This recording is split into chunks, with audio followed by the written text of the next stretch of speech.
So in regards to background and foreground mindfulness development, how should one regard the self so as to experience anatta, not self?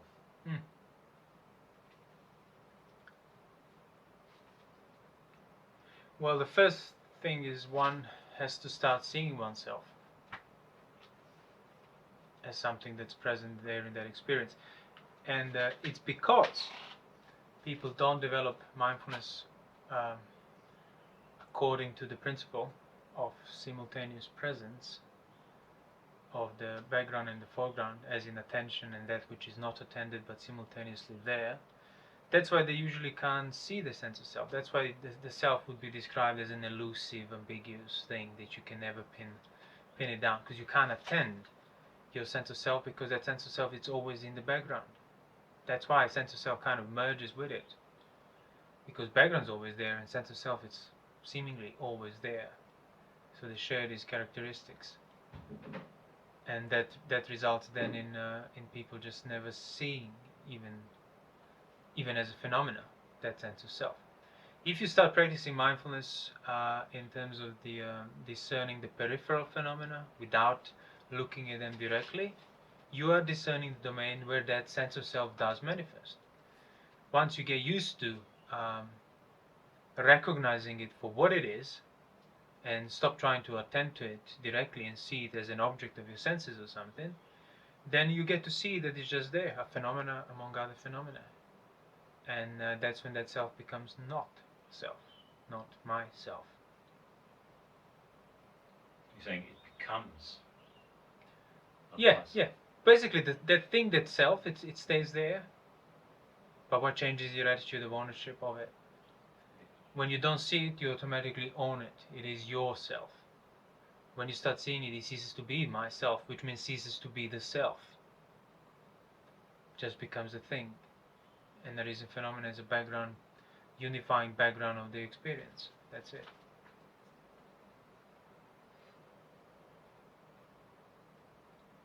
So by seeing self, where it is, how it is. By learning how to see the self. By learning how to see it. Because you can't, if you look at it, you won't see it. Because it's behind your look. That's why this peripheral mindfulness and vision results in knowledge.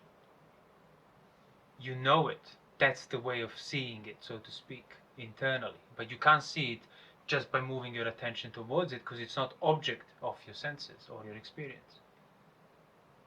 So trying to continuously or see self, know the self, one develops then anatta. Anatta is developed by properly getting to know that sense of self. One will be unable to maintain the notion of ownership of it, and that automatically is the experience of anatta. When you see that the background is there to determine the foreground, inasmuch as foreground determines the background, there's absolutely no room for that self that you assume, self as the master, creator, owner of the experience.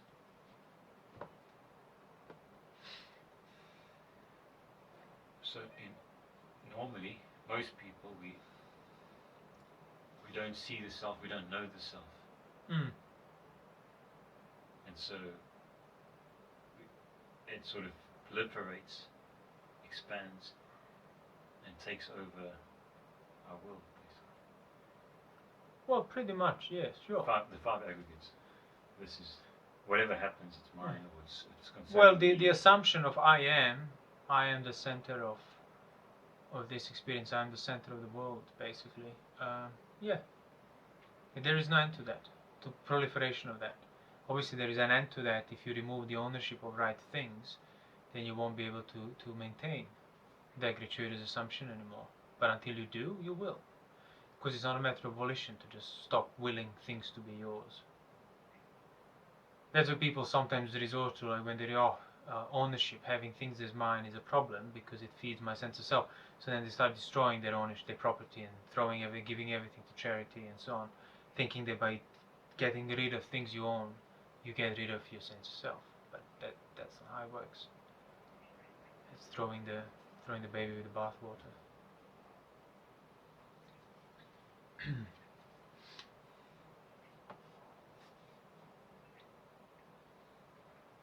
So getting rid of self-centeredness. Yeah, which is the ownership of your sense of self. So you don't have to give anything up. Well, you have to give up sensuality, ill will. You have to give up a non-virtuous behavior. But in terms of things you own, as like items and possessions, theoretically you don't have to give anything up. If you give up the sense of self, then you can't own anything. Any ownership comes through the ownership of the sense of self. So that's why that's the problem, really. So if you want to give the sense of self up, well, you need to see what that sense of self is. You can't just give it up theoretically or wish to give it up because you don't even know what it is. Knowing it is giving it up. Knowing it is no, exactly. Once you start discerning what it is, it becomes apparent that actually it has arisen on its own. It's impermanent in that sense. You are not the eternal master creator of it or controller, which means it's automatically then given up. Yeah. So knowing the self was being able to know the self in the background correctly, then the self is a sign, a nimitta, in a way. It can be. I mean, it's a phenomena. Nimitta is a phenomena as well. Yeah. But it's this nimitta is usually a sign in regard to the established phenomena. So in that sense, yeah, for most people, the sense of self appears on the level of the sign. They don't even see it as a phenomenon.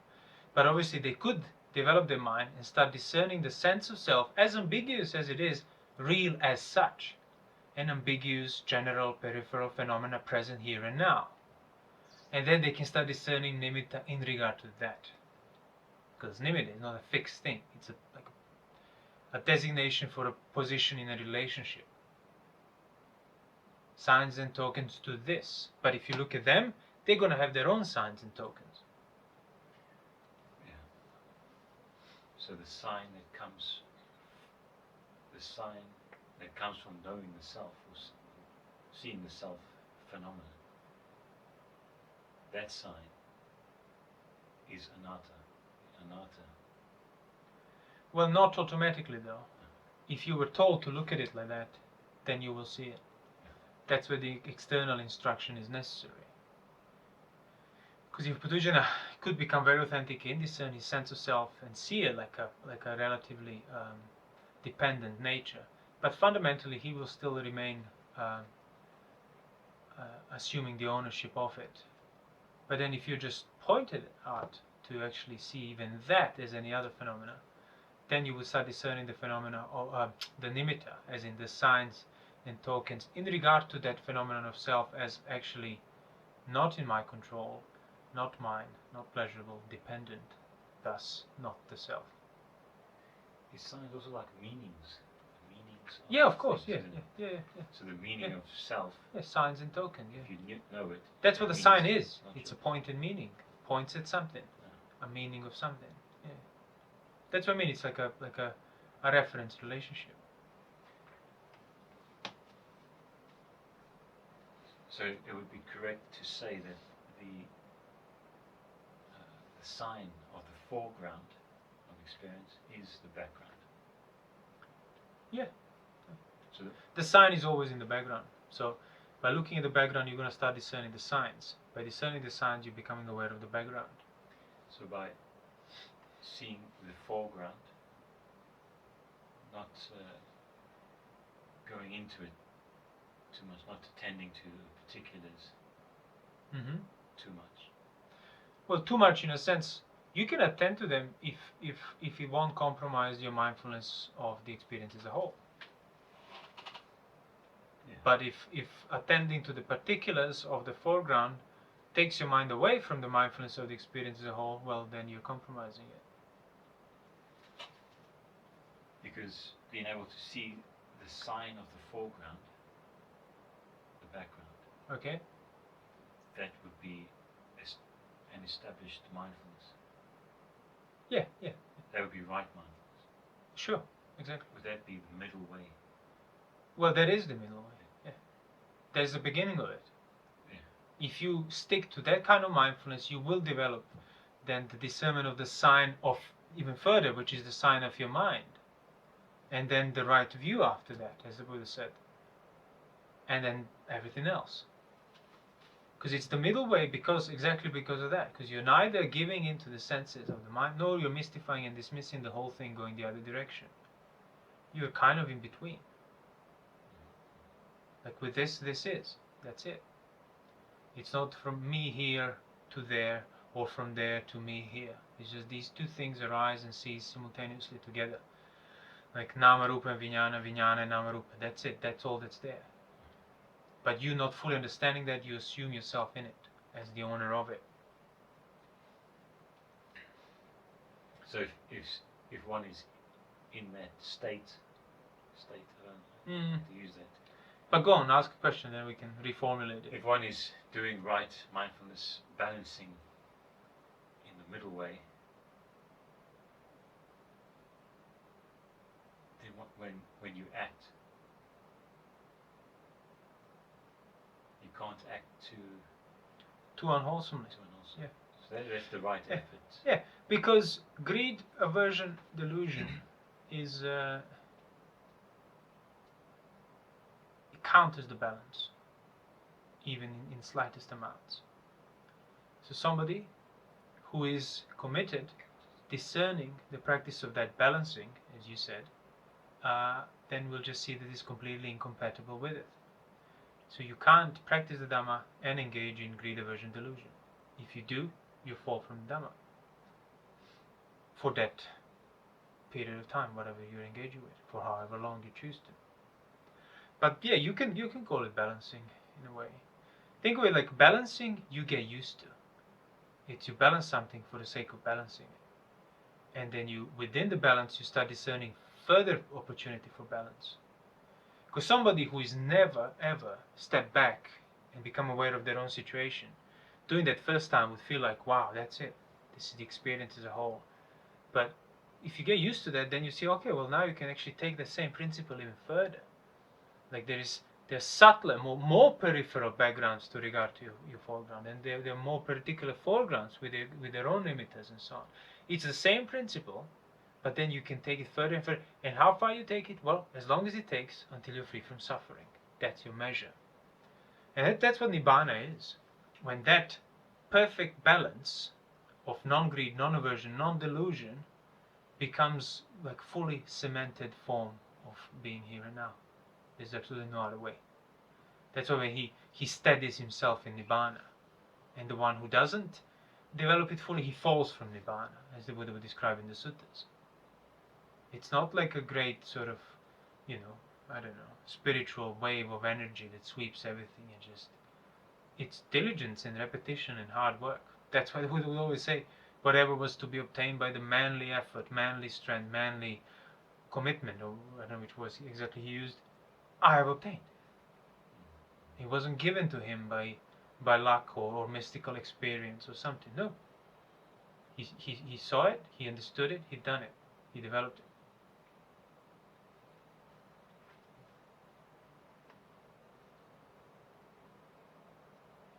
The balance, maybe a better word is that composure. Yeah, samadhi. yeah, exactly, composure. Yeah. Composing yourself. Balance, kind of, again, I mean, it's not a wrong term, but it's going to be misunderstood, no doubt about it. But you think about balance, think about composure, think about maintaining the sight of the background while not ignoring the foreground, or being engaged or tending to the foreground without losing the sight of the background. Yeah, it's a form of balance that the more you do, the better you get at it. Jhana is the same principle. Establishing your mind outside of the domain of sensuality until it gets steadied in it. So sila. Sila is the emulation of that balance. Yeah, You don't yeah, understand yes, it, you yes. don't know it, but you start emulating it, exactly. Which can then give rise to the actual understanding, because you have the setup in front of you. You're still not recognizing it, but you're emulating that can then eventually bring the recognition. You can't recognize something if that thing is not in front of you. How can you recognize it as such and such if it's not there altogether? So the sila and the virtue being the prerequisite to any practice of Dhamma, it's exactly that. Emulating the right order, emulating the correct balance. The non-assumption, non-greed, non-aversion, non-self-centeredness.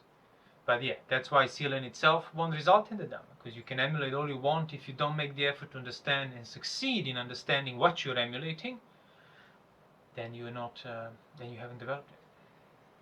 So that's why it's almost like training wheels, maybe.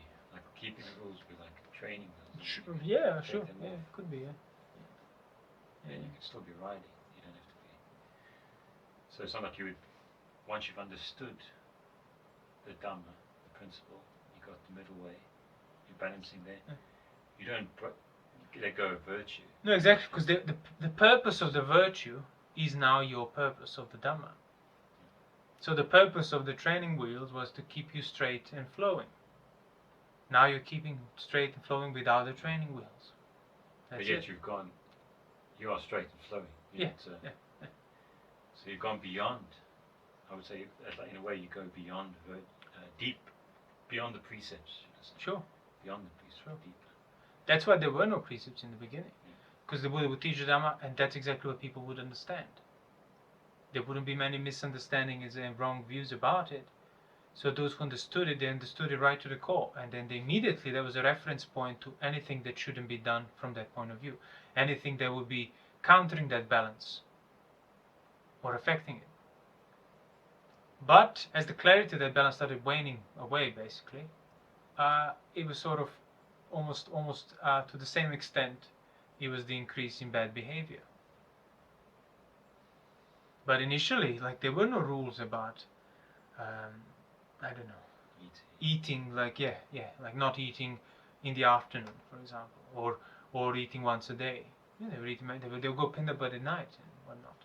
Yeah, some of the rules are arisen in response to, like, interaction with society. They had nothing to do with Dhamma or with obstructing the balance and so on. But those that did arise on account of monks doing unwholesome things, that all came later, because initially it was very clear what is an obstacle to the Dhamma and what isn't. So something that isn't an obstacle can be a rule as well. We have many of the rules that are not actually obstacles to the Dhamma. They kind of arose and were formulated in response to, like, as I said, interaction with people and societies and kings and whatnot. But the ones that they were obstacle, they stayed obstacle. They don't. If something is an obstacle to the Dhamma, it doesn't depend on the society and the social context that Dhamma is practicing. It always relates to this universal principles of greed, aversion, delusion being obstruction to that balance, to that composure. So that's when people try to argue. I mean, I heard something as silly as that today you don't have to be celibate in order to practice Dhamma. Back in the day, they needed to do that because it was kind of dependent on the social context and everything else. So it's just plain ridiculous. If anything, today you need to be twice as hard celibate than back then, because the sensuality is everywhere, completely accessible, and the minds are more proliferated and weaker than back then, because people don't deal much with hardship today anyway.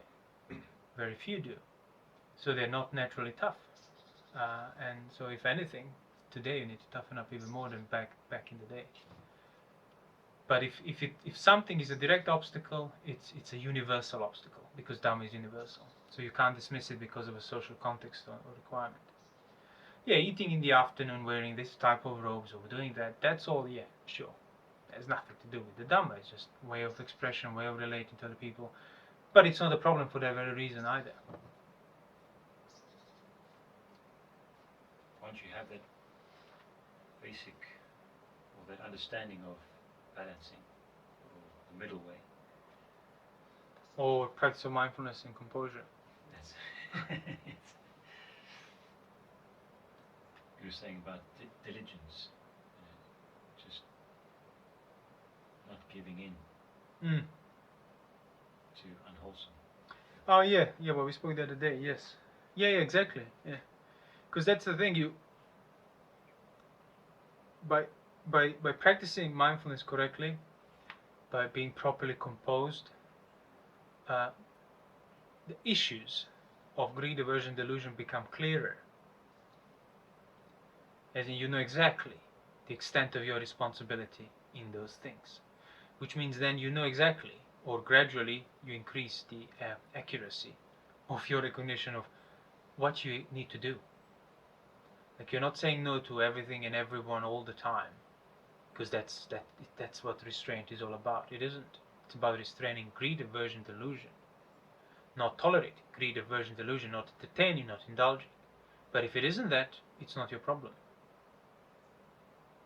So that's how you become aware of exactly what you need to do, your work.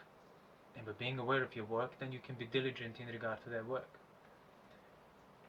And that's what it means, like doing it whenever it's necessary.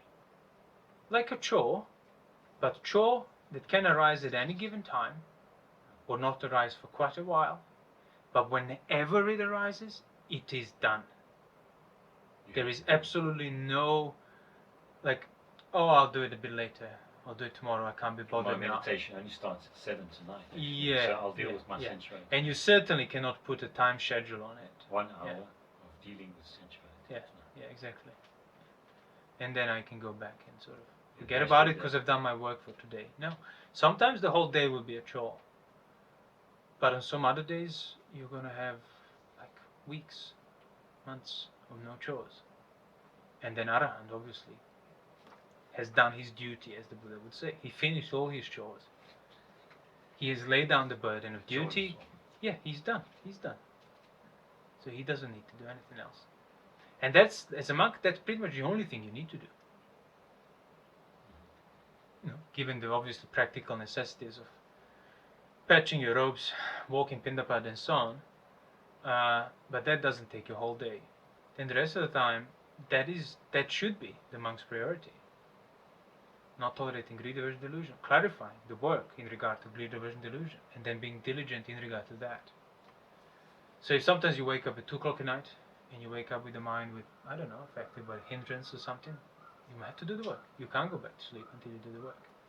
But then sometimes, if you're sleepy at 10 o'clock in the morning, and not as a hindrance, just as a genuine tiredness because you got up at 2 o'clock at night, then you can go to sleep because it's not your problem. The body doesn't need sleep, for example. But you don't want to be tolerating greed, aversion, delusion. So that's where the work is. And ultimately, of course, for anything like any sense desire related, sensuality is the chief of the desires. Sensuality, sexuality. So if you don't tolerate that, you won't be tolerating anything inferior to that. In other words, if you free yourself from sexuality, you won't be attached to any other sensual experience.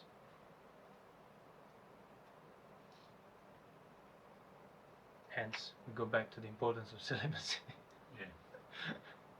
Do you also have to see the importance of? You got to know that it's important to do that work. Of course, you know? of course. No, that's what I mean. That's what Buddha said. He understands.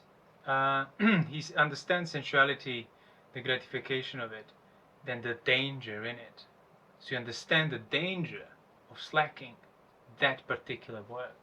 You understand the danger of not doing that chore. So what is the danger then? Any possible misfortune that can come your way is a result of you being in the domain where misfortunes can occur.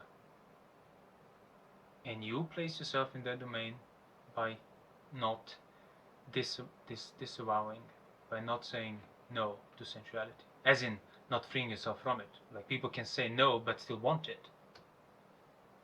You want to stop wanting it. That's why the restraint is necessary, of course, because you can't, I don't want it, but I'm engaging with it in my behavior. No, your behavior perpetuates your wanting of it. So you want to stop the sensual behavior, you want to practice restraint, but that in itself is not enough either. You need to use that then to actually discern and recognize this is the extent of sensual pleasure. No more, no less. This is the extent of it, and I do not want it. But until you discern the extent, you can't then decide, or rather you can't then develop your repulsion towards it, because you don't even know how big it is. So you're like, you say no to sensuality usually then ends up being aimed to this particular thing, that particular thing, but overall your mind still finds the idea, the phenomenon, the most general phenomenon of sensuality, finds it pleasing, agreeable, welcomes it on that level. Yeah, you might not engage in anything by body, by speech, not even necessarily in coarse thoughts, but you still have the attitude of, oh, this is nice. But you wouldn't call nice something if that something is dangerous. No matter how nicely coated it is, you would say, oh, this is dangerous. That's why he understands the gratification in it. He understands the danger, and thus he knows the escape. Because if you don't understand the gratification, well, you can't understand the danger, because the danger can apply only on that level. The danger as in, I don't want this. In terms of that mindfulness, you will slip from that mindfulness. You will slip from the composure that you've understood or developed by going into the senses. Yeah, well, that's the only way to slip. That's another thing that will become apparent. You don't slip by not making enough effort. You slip by giving in to the opposing effort. That's why all you need to do is just watch the gate, so to speak, the gatekeeper, as the Buddha would give those similes. You don't have to chase everything in or run after everything that goes out. Just stay at the gate, because you know that's where the problems arise, if they arise. The door, in a sense. The door, yeah, the sense doors. So if you don't give in to anything just on that little level, no problems. Nothing can actually arise. But giving in and then actually making that effort of giving in, yeah, that's how you fall for mindfulness. So mindfulness becomes effortless when your mind is above sensuality. So as a reflection, you can look at perception in the foreground, and well, that's the extent of sensuality. If you Perception in the foreground and feeling in the background. That's what I was talking about in the essay of feeling and perceiving perception. That's exactly the point. Because you are after pleasure in regard to agreeable perceptions, which means the feeling in the background motivates you. And that's the important bit here. Because if you're just looking at perceptions, you'll be avoiding, you'll be denying, you'll be trying to get rid of it, but you're not uprooting anything. And in a way, that's how you realize that's how you can discern the gratification. Once you're restrained, you don't go and try to deny perceptions in terms of you have a sensual thought arises. That has happened on its own. That's not your problem. The problem is if you give into it, if you choose to act out of it. Well, that's obvious problem. But then the problem is also if you try to get rid of those thoughts as well. I must stop thinking. And people do that very often because it's actually unpleasant to have those thoughts enduring about in your mind, because you start to feel it more, the pressure of it, the pull, the pain, the dart, as the Buddha would call it. But if you don't feel it, you'll never realize the extent of gratification of it. So you shouldn't definitely not give in by body, speech, or mind, but you should certainly not try to get rid of it either. You should be mindful in regard to it, and allow it to endure, just so that you can see the extent of the prospect of pleasure implied in it. When you do, then you see the extent of the danger, and then you can say, I don't want it on that level, and then it will work. If you say I don't want it to a too particular level, you're not applying that attitude of not wanting it. This is unwanted. You're not applying it on a level of the nature of sensuality, which is far more general than the particular manifestation of it. And that generality is where you feel it. That's why sensuality, feeling in regard to sensuality motivates your efforts, craving for that pleasure. What about seeing, knowing, feeling, seeing, perception? Yeah, So sure. you see that, Sure. that difference. Or difference, so to speak. Well, you know the feeling when you stop craving in regard to it. You don't know the feeling when you psychologize or rationalize it. That you're just resorting to your perceptions again. Because if you see perception or know perceptions correctly, then why would you give in to them? Because your feeling is still not free from craving. But if you know feeling as well. Well, you don't really know the perceptions until you know the feeling. But and you don't know the feeling until you know the perceptions. And you won't be giving in to perception because yeah. That's not well, because you're not giving into perceptions because of perceptions. People give into perceptions because of the craving in regard to feeling. Yeah. And they themselves create that magical connection from feeling into perceptions. This is what will satisfy. But that's always on the domain of perception, and feeling always remains on the domain of feeling. Just recognizing that independence of each other in itself can significantly improve the craving from feeling towards my perceptions. Because there's no point. There's no connection. It's just inconceivable. No not knowing that they are just completely invisible to each other, so to speak, these two domains. You keep assuming this directionality, so to speak, of my dissatisfaction. That's why people say, oh, sensuality can never satisfy. It can't, because it's applied here, and the problem was over here. You want that over there. Yeah. Because of the problem here, I magically believe that me doing this here gets rid of that. It doesn't. It just distracts you from it. So you forgetting about the problem of craving in regard to your feeling, you develop a belief, which is why sensuality is an assumption. It's upadana. You develop a belief that okay, that's it. That's what this is. Completely magical connection between the two. We cannot, or we try to manage our perceptions to get what feelings we want. Yes, sure. But that is the way it has to be. So even when you start practicing restraint, it's a form of managing your perceptions. But you don't do it for its own sake. You're doing it for the sake of restraint, so that then you can develop the understanding of it. But if you're just doing it for the sake of doing it, just management, then that's all it's going to be, management. You can be restrained your whole life, but not understand anything. Still better than being non-restrained, but it's not the Dhamma, not the practice of it, certainly not the understanding of it. I think you can interfere with feelings. That's the problem. You think you can go into that feeling, control it, manage it. Yeah. Well, you think you own the feelings, thus you feel entitled to. That's why the Buddha would say, well, which feeling do you own then? Is it a pleasant feeling, unpleasant, or neutral? Because if you were truly the owner of the feeling domain, you would only feel pleasure all the time. But the fact is that they come on their own and go on their own, so which one are you the master of? So what can you do with feelings? What can you do with them? Allow them to endure, not act out of them, and that will automatically result in mindfulness of them. Which means being able to accept that initial pain of not acting out of feelings. Wanting more of this, wanting less of that. More of this pleasure, less of that pain. Wanting distraction in regard to this oppressing boredom, anxiety. All those things are felt. Or that's where the main problem is rooted in regard to those phenomena, which means you just have to learn how to endure them. And not act out of them, but allow them to be. Because the only problem is you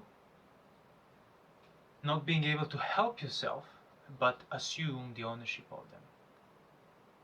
So you want to undo that type of helplessness. You want to get to understand them, so that then conceiving that you are their owner becomes inconceivable. You can't really interfere. You can't interfere with any of the aggregates, for that matter. Even your intentions, which are usually the closest to the self point of view. The only things you can intend are things that are given as options, as possibilities. Which means even if you intend something right here, right now, in this immediacy, is because it was an option to do so. And those options were already arisen, given on that peripheral level on their own.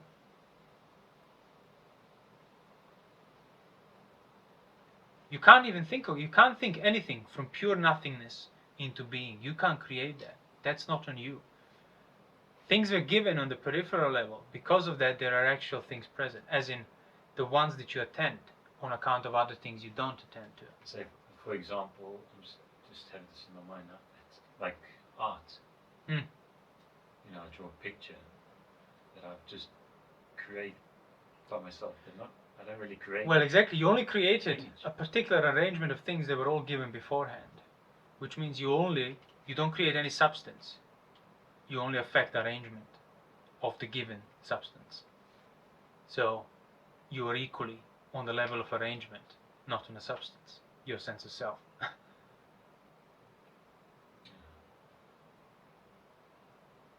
But sense of self assumes this ultimate role that not just that it affects arrangement, it controls the substance. That's what sense of self assumes. Yeah, it comes from me. Yeah, Self-centered. yeah, exactly. Yeah. There's nothing that you can create. Absolutely nothing that you can create. From that fundamental point of view. Anything you can do, anything that you can do means it's anything that you can intend and attend. Anything you can intend and attend has had to be given beforehand as an option to intend it or attend it. And you see that every like myriad of implications as options, possibilities, things. They're kind of bound with the purpose, bound with the context, but all of that comes from that background over which you actually have no control. That's the direction that you cannot go under and kind of hold it up as yours. The only way to do so is to ignore it.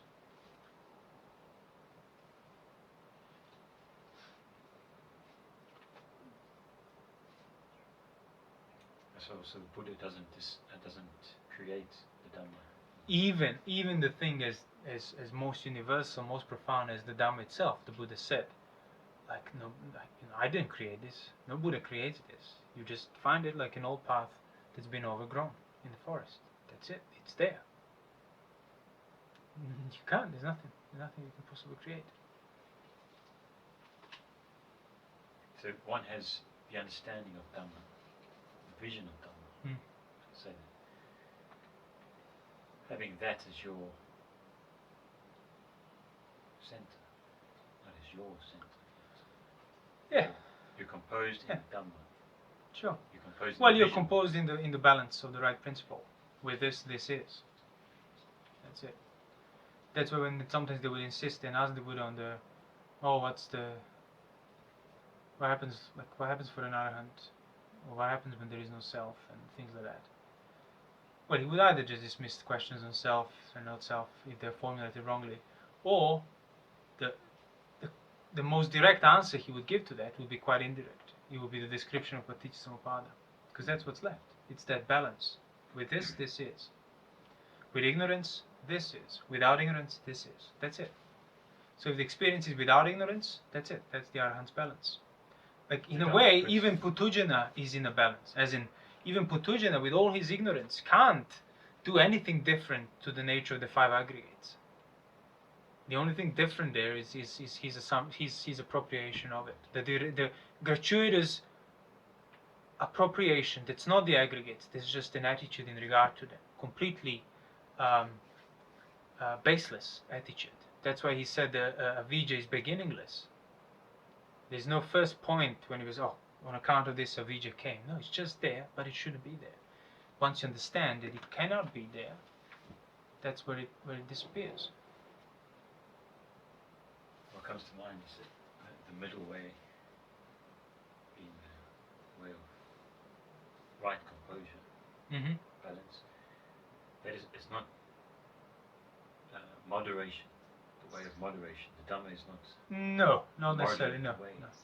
Because when people act out of the view of moderation, it's their self-view that decides what's moderate, based on things that they've experienced, which means moderation is a very relative thing. What's moderate for somebody won't be moderating for somebody else. And then eventually it won't be even moderating for you enough. Because the moderation is only in regard to your previous behavior. But if your behavior was already behavior moderation, then the new moderation is going to be even more moderate. And that's exactly what happened to giants when they were just going further and further and further in saying no to things. And that's also when they asked the Buddha, but the Buddha asked the man praised the Buddha, and then he asked, what do you think? Why do you think that all these disciples have respect for me? And the man said, because Master Gautama praises eating little, and he eats little and he praises eating little. He lives rough, he plays living rough, and so on. And he said, well, if that were true, means that sometimes I eat a bowl food full to the brim. Sometimes I have a second one full to the brim. And I have disciples that at the same time would live on an anhas rice, just a handful every 2 or 3 days would get. That's it. That's all they would eat. If they were to respect me on account of eating little, they wouldn't, because they eat less than me. And then it goes on about any kind of ascetic practice. Sometimes I stay in king's palaces, while I have disciples living under a root of tree. If they were to respect me on account of that, they wouldn't. I said, why do they respect me? Because I taught suffering and freedom from it. I taught Paticcasamuppada, and then he lists all these different ways. I taught jhanas, all these different ways of practicing towards understanding. And then, like, that's why they respect me. So all of that moderation or asceticism, if it's taken further, sometimes helpful for somebody, sometimes it isn't. But the criteria is not what I think helpful is. The criteria is that vision of Dhamma that you open up with. And you said the right composure, the right view, the right understanding, that's the criteria for those people. Which then means they will know if increase in asceticism results in unwholesome to increase and wholesome to decrease. Of course, if they realize, okay, so asceticism doesn't work for this set of aggregates at this set of time, so they maybe eat more and rest a bit more, but practice better, that doesn't mean that we're always going to stay, because they don't decide. It's just a response to wholesome and unwholesome. You don't decide before You don't decide, well, I'm this type, or this is what works for me. No. Today that might work for you. Tomorrow you might have to go under the root of a tree. That's what Buddha said, let those who want to eat out of, like, live under the root of a tree, wear hemp robes and so on, do that. Let those who don't want not do it. That, of course, doesn't mean the ones who doesn't want to do it, they'll go back and live in the city surrounded with unrestrained people and engage in sensuality. No, of course not. It just means how moderate you become, how sort of committed to the idea of moderation, which again, 2 bowls of food once a day, it's not necessarily much, it's quite moderate amount. But for somebody who eats only 1 handful a day, well, that's just pure indulgence, if he were to just look at it from that point of view.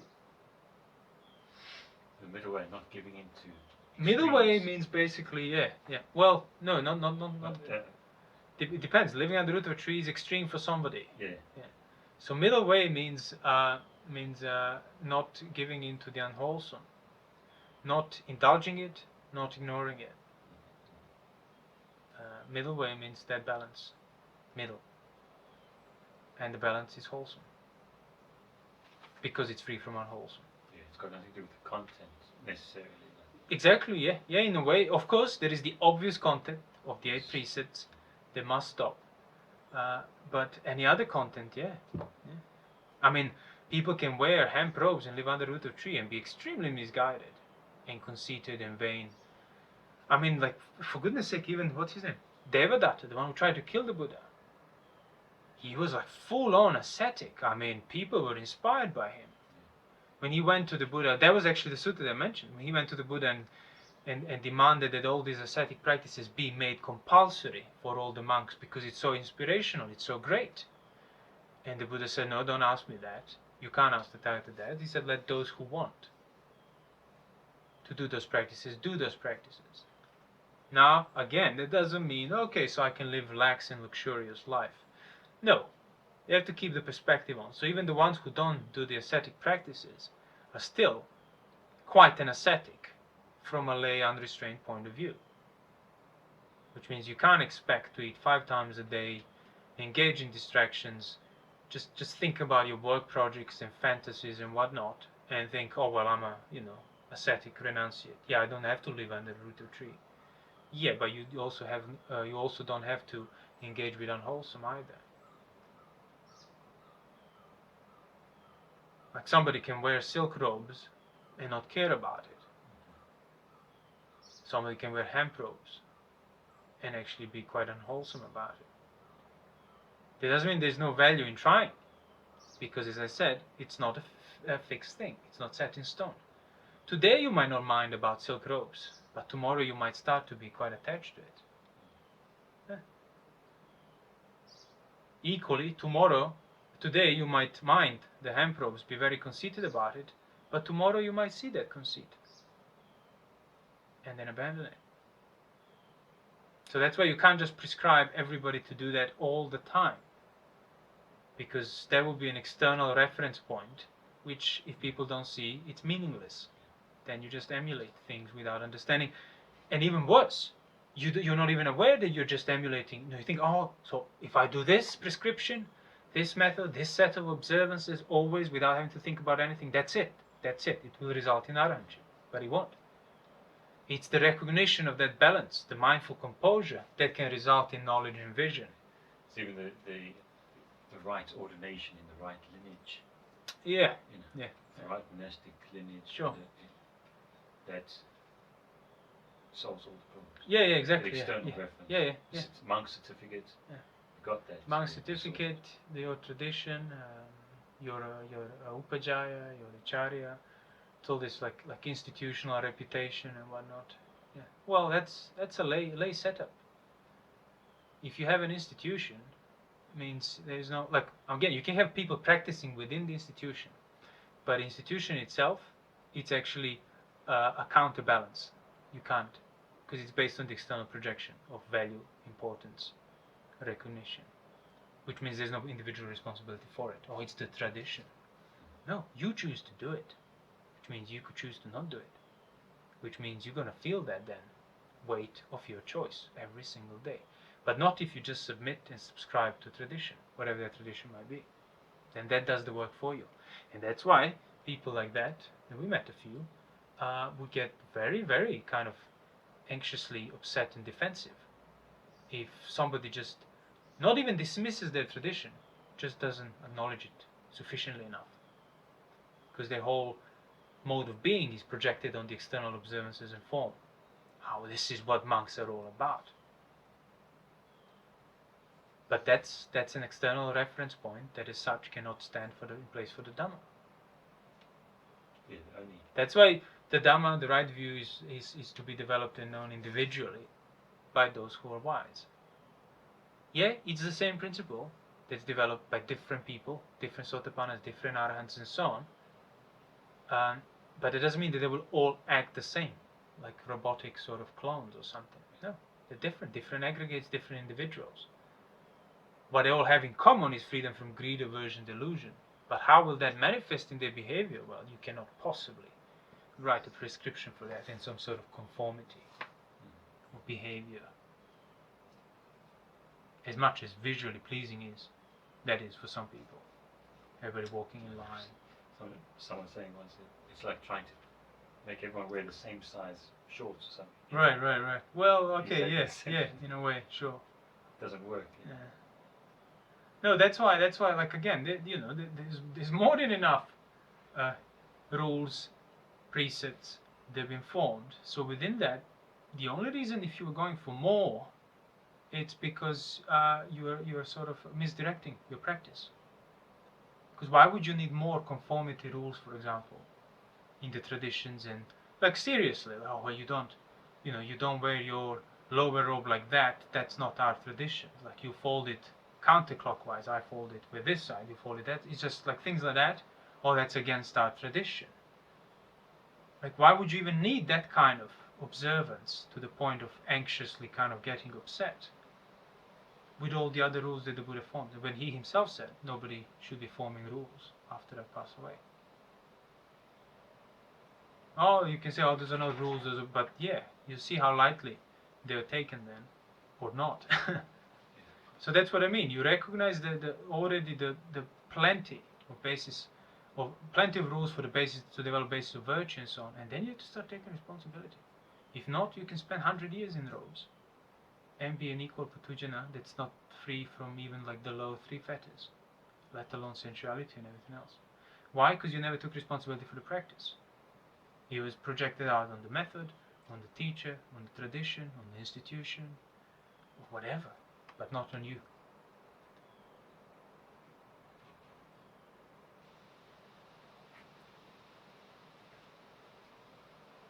So, when there is ignorance or confusion about the structure of reality,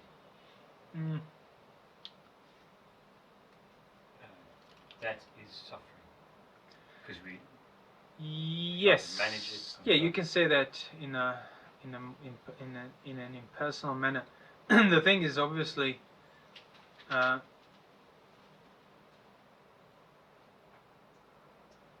notion of what structure is, that's already part of the confusion in regard to it.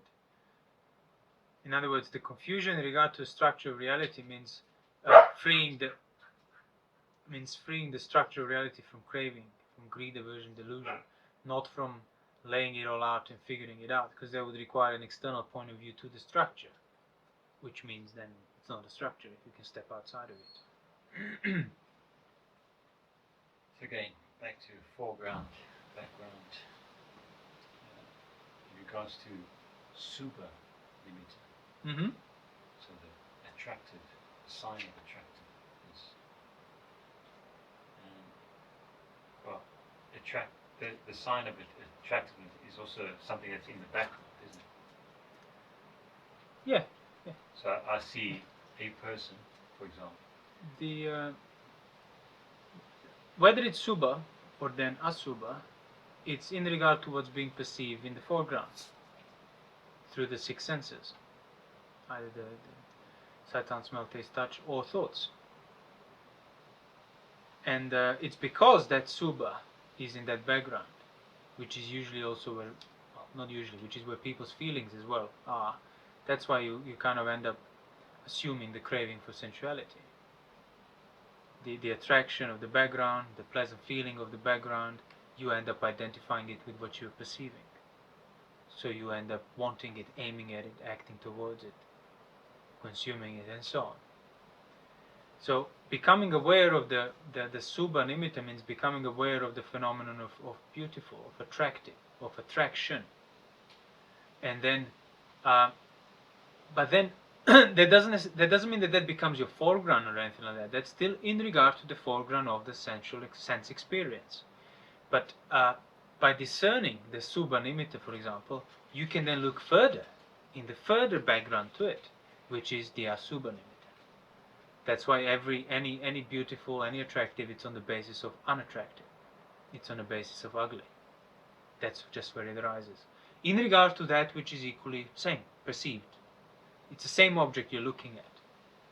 But when attraction is the nimitta, as in the attraction is the unseen background, that's what determines your attraction towards that object. But if you look beyond that background and see even further fundamental peripheral phenomena in regard to that, further peripheral nimitta in regard to that, you then get to not be attracted to the same thing you're looking at, because you see that it's actually even more fundamental. It's actually even that beauty that you can still see kind of halfway now, but you went further, discern further, you realize that even that beauty is within the unattractive. It's much more unattractive. It's fundamentally unattractive. If it weren't so, you wouldn't be able to free yourself from the attraction. But attraction is always secondary. But because people never question it, always indulge it, or more often than not, they indulge it, they give into it, you never get to see what's beyond the attraction.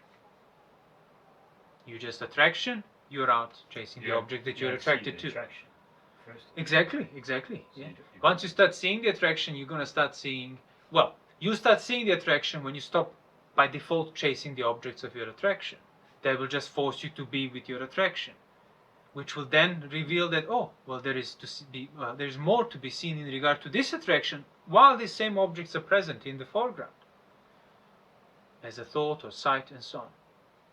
And then you get to see the unattractive behind it, the pressure of attraction, like the unpleasantness of that central pull. You say there's passion, and then seeing that passion can reveal the more fundamental dispassion. Yeah, of course. Yeah, that's what I mean. It's always the first step. First, you need to start seeing the attraction. You have to start seeing the sense of self.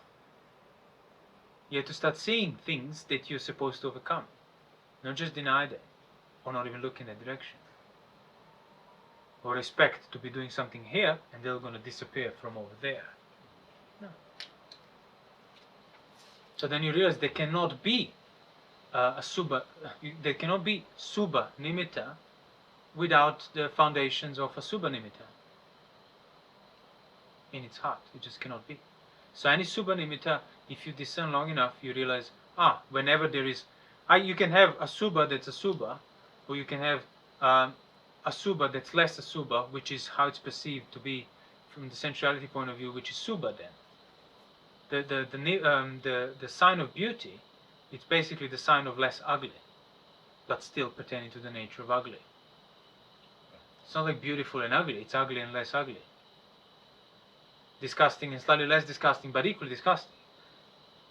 Yeah, a spoonful of excrement is less disgusting than a bucketful, if you have to, engage with it. But it's actually equally disgusting. But people forget that greater context of sharing the nature of disgusting, and then, oh no, this is actually quite agreeable. The less disgusting becomes desirable, becomes your sensuality. But it's equally disgusting to in terms of pertaining to the nature of it. Just less disgusting in its content, but the nature is equally disgusting. But you can only see that first by accepting the subha nimitta for what it is. And you can only accept it by stop acting out of it, stop indulging it, stop being non-restrained and so on. Then when you accept it, then you get to see it, and then you can see further. Then you can see that there is a subha nimitta and a subha nimitta, or there can be subha nimitta, which means that's a subha nimitta there as well. A subha can be present through subha and asubha. So then it doesn't matter if it's subha or asubha is there. Doesn't matter if it's unattractive, disgusting, or little bit less unattractive and little bit less disgusting. The disgust is there.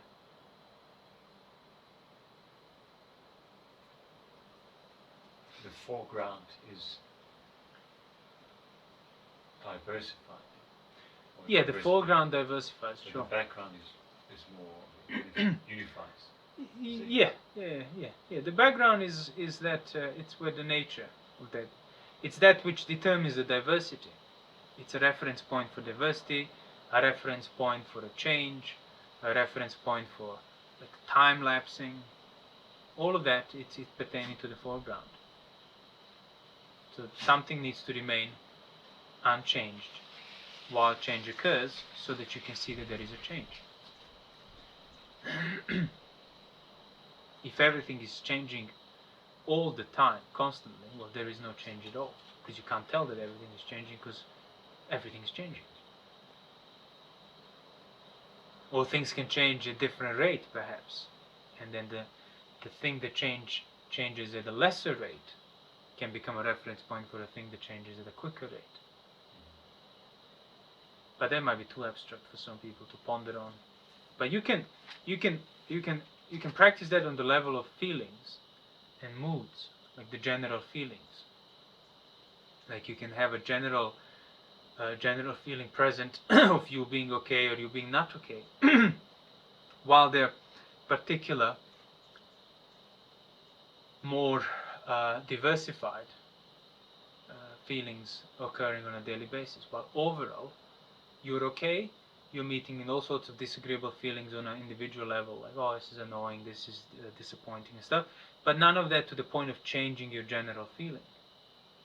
But when that general feeling changes, and it will, then even the other things that are you're encountering that are agreeable will not necessarily make you happy or bring you back into the good mood. So you could see there, like, it becomes almost like a reference point, the general feeling to the particular feelings that you have. A reference point that determines whether you're happy or not, really, whether you're suffering or not. That's when people are in a good mood, then they can take on the world, because nothing can make them suffer, because this mood is there. But they fail to see that that mood has arisen on its own, which means as such it will have to go on its own. Which means then, if you established your whole well-being upon that mood, when that mood goes, you're going to be compromised, seriously compromised. But the more you establish the mind on the background, Well, general background, you want to be starting to discern peripheral in regard to the peripheral moods. That's what I mean. It's the principle. It's not always like from that point of view, the new peripheral in regard to general moods would be that almost like equanimity, would be the sign of the nimitta in regard to the general moods. Because you just see this feeling comes and goes, this feeling comes and goes, this feeling comes and goes. So what would be in common to these feelings? Well, not coming and going, just sort of being there, phenomena that's not being felt. So like Nibbana is the ultimate Dhamma, as in the most general, fundamental Dhamma. It's still a Dhamma. It's nothing transcendental in a sense of outside of this experience. It's still a Dhamma, but a Dhamma that's free from greed, aversion, delusion, free from being felt. That now has become pretty much the mode of your existence here and now. The mind has been developed to such an apex that is just unshakable from that point of view. It's irreversible. The balance, the perfected balance. When it's just the notion of imbalance disappears, it's inconceivable. You say if you look at the phenomenon of things,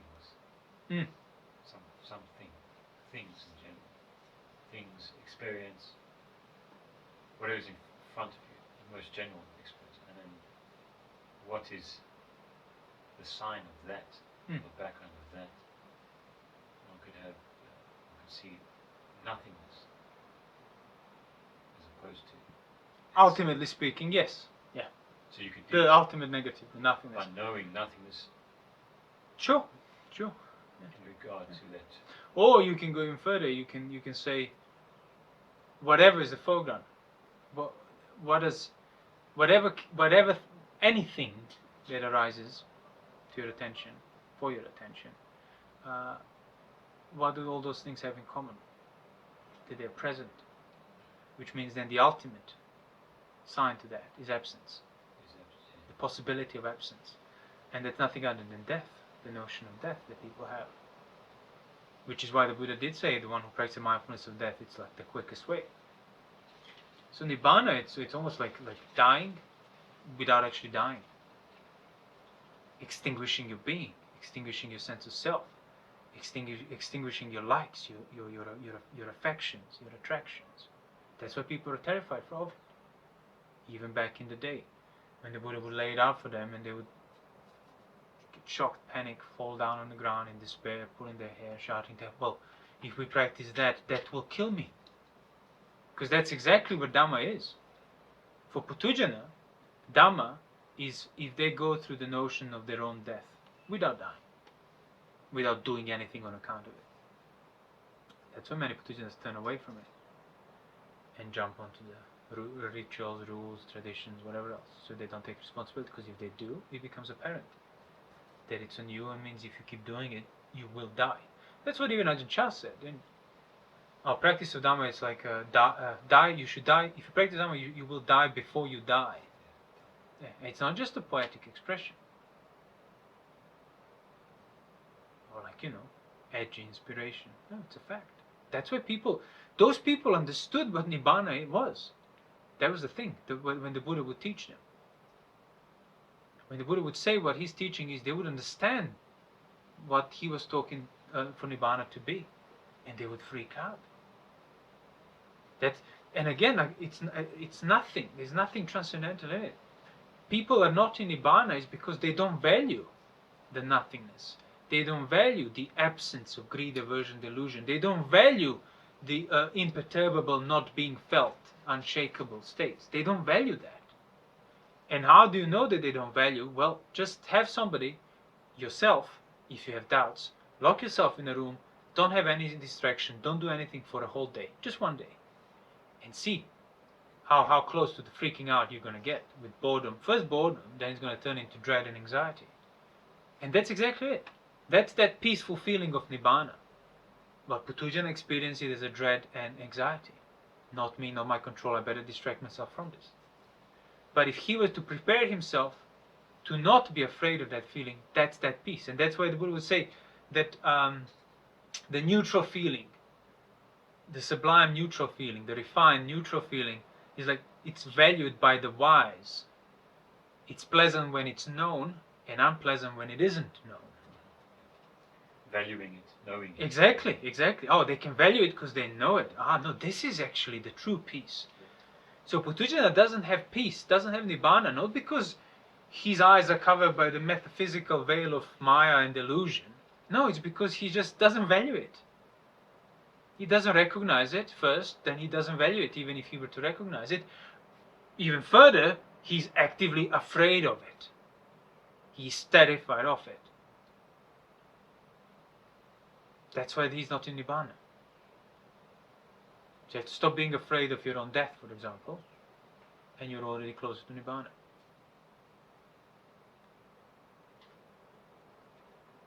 Because that's why people are afraid of death. Not because they know what death is, but because death is just this vague direction of absence of all of this that I hold dear. That's it. You can't be afraid of death because you can't even see the death coming. It's always on the direction external to you.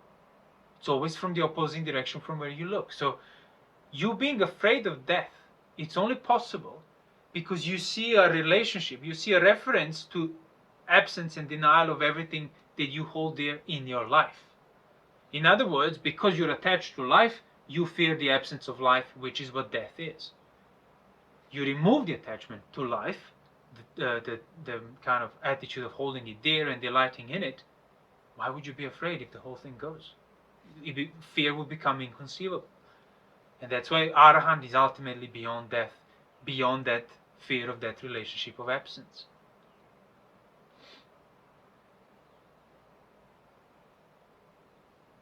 Because Puthujjana can't even conceive death. When you think death, you think in positive terms again.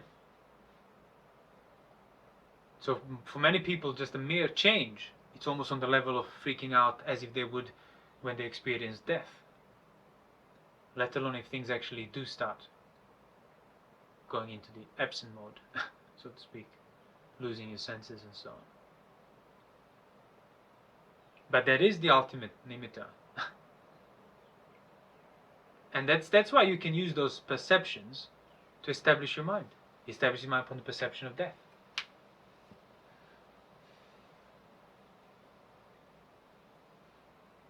Going beyond perception and feeling.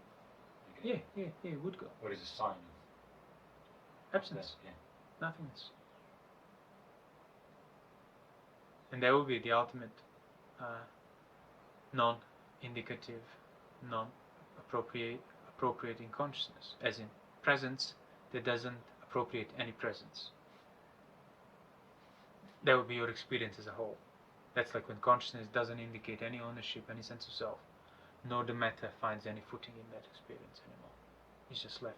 In seen, there will be the seen, in heard, just the heard, and so on for all the senses. That's it.